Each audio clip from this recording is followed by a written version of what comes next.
সুপ্রিয় দর্শক, আসসালামু আলাইকুম। ঈশান বাংলা টিভির পক্ষ থেকে আজকে আপনাদেরকে স্বাগত জানাচ্ছি। আজ সুন্দরবনের কিছু দৃশ্য তুলে আপনাদেরকে দেখানোর চেষ্টা করব। আপনারা শেষ পর্যন্ত ভিডিওটি দেখতে থাকুন।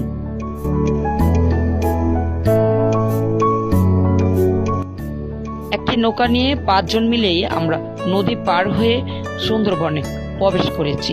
প্রবেশ করার আগে একটি বাদরের সাথে দেখা হয়। আমরা কিছু খাবার সংগ্রহ করে রেখেছি তাদের জন্য। পরে কিছুক্ষণ পরে আমরা 4টি হরিণ দেখতে পাই।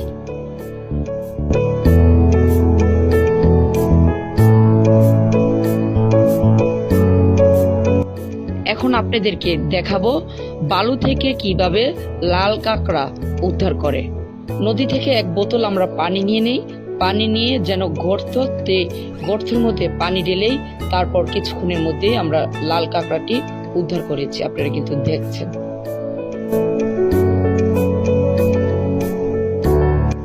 পরে কিছুক্ষণ আমরা বান্দরবনটি ঘুরলাম। পরে আপনাদেরকে এখন আবার দেখাবো সেই বান্দরবনে রয়েছে একটি কুমির।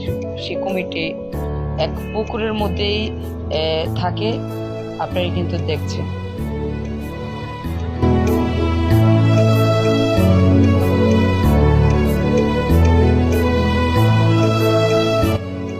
এখন আমরা যে 3 নদী মহর রয়েছে সেই 3 নদী মহরে আমরা নদীটি একটি ট্রলার নিয়ে পার হচ্ছি।